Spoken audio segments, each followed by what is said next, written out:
અમદાવાદ પોલીસે ₹23 કરોડના સાયબર ફ્રોડનો પર્દાફાશ કર્યો। અમદાવાદની પાલડી પોલીસે આંતરરાષ્ટ્રીય સાયબર ફ્રોડ કરતી ગેંગનો પર્દાફાશ કર્યો છે। દેશના અલગ અલગ રાજ્યોના લોકો સાથે સાયબર ફ્રોડ કરનાર ગેંગના 6 શખ્સોને ઝડપી પાડ્યા છે। પોલીસે ઝડપેલા અમદાવાદ, મહેસાણા અને માણસાના શખ્સો પાસેથી ₹3.16 કરોડ રોકડા ઝડપાયા છે। ચલણી નોટોનો ઢગલો જોઈ પોલીસ ચોંકી ગઈ હતી।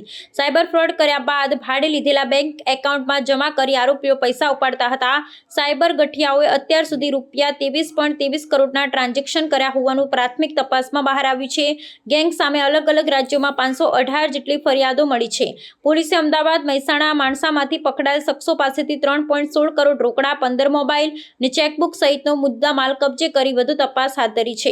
મૂળ સાબરકાંઠાના ઈડર તાલુકાના ગંભીરપુરા ગામના અને હાલમાં અમદાવાદના શાહીબાગમાં રહેતા આરિફ ખાન, અકબર ખાન મકરાણી, મહેસાણાના લાખવડા ગામના અશ્વિનકુમાર નટવરલાલ પટેલ, ગાંધીનગરના કલોલના સ્મિત સતીશચંદ્ર ચાવડા, અમદાવાદના આસ્ટોડિયાના રાકેશ સવારામ પ્રજાપતિ અને મૂળ માણસા તાલુકાના ઇટાદરાના અને હાલમાં અમદાવાદના વસ્ત્રાપુરમાં રહેતા જગદીશકુમાર મહેન્દ્રભાઈ પટેલની ધરપકડ કરવામાં આવી છે।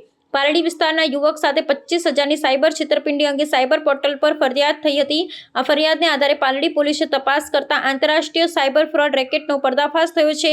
પોલીસે બેંક એકાઉન્ટમાંથી ટ્રાન્સફર કરેલા પૈસા અંગેની તપાસ કરતા 3 લેયરમાં પૈસા ટ્રાન્સફર થયા હતા, જેમાં ત્રીજા લેયરના એકાઉન્ટથી તપાસ કરતા તેમાંથી યુનિયન બેંક અલગ અલગ એકાઉન્ટમાં ફ્રોડના નાણાં ટ્રાન્સફર થયા હતા। તમામ એકાઉન્ટની વિગતો ચેક કરતા સેલ્ફ ચેક દ્વારા મોટી રકમ રોકડ ઉપડતા હોવાની વિગતો સામે આવી હતી। એક અરજદાર ઉર્વીશ ભારદ્વાજ કરીને અરજી આપેલી અને એમને એવું જણાવેલું કે એમના બેંક ઓફ બરોડાના અલગ અલગ એકાઉન્ટમાંથી ગૂગલ પે મારફતે કુલ આશરે 25,000 જેટલું ટ્રાન્ઝેક્શન વિધાઉટ ઓટીપી થયેલું। એમને કોઈ ઓટીપી આપ્યા વગર એમના એકાઉન્ટમાંથી આટલી રકમ વિડ્રો થતાં એમને અરજી આપેલી અને એ અરજી અનુસંધાને પાલડી પોલીસ સ્ટેશનમાં તપાસ ચાલતી હતી।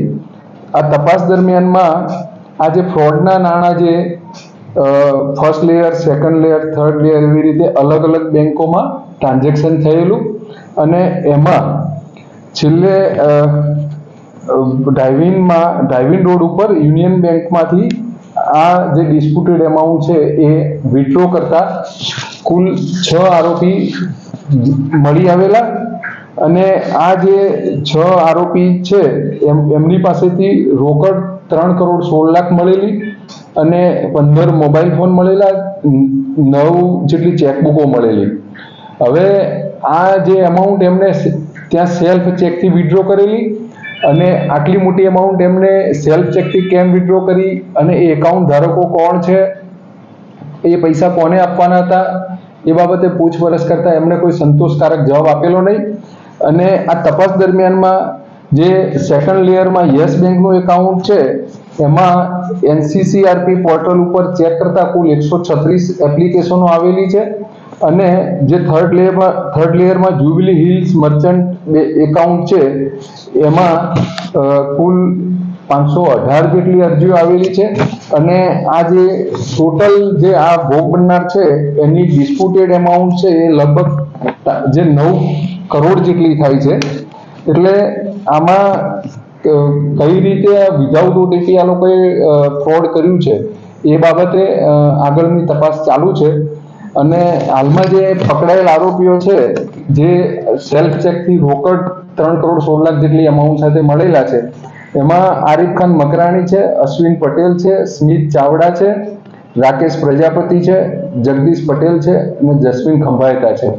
હવે આ લોકોએ જે 3.16 લાખ રૂપિયા ઉપાડેલા હતા એ કોના કહેવાથી ઉપાડ્યા હતા, કોને આપવાના હતા એ બાબતે તપાસ ચાલુ છે।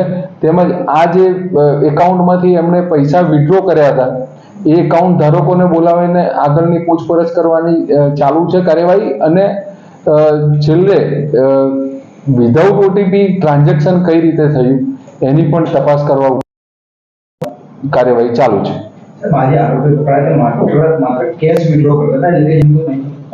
આ જે ડ્રાઇવિંગ રોડ ઉપર જે યુનિયન બેંક એકાઉન્ટ જેમાંથી આ આરોપીએ 3.16 લાખની એમાઉન્ટ ઉપાડેલી એના અગાઉ પણ એ લોકોએ ત્યાંથી ટ્રાન્ઝેક્શન કરેલા છે અને એ બાબતે બેંકમાંથી પૂરી માહિતી મેળવી અને આગળની કાર્યવાહી ચાલુ છે। ઝડપાયેલા આરોપીઓ તેમનું બેકગ્રાઉન્ડ શું હતું, કોઈ ગુનાહિત?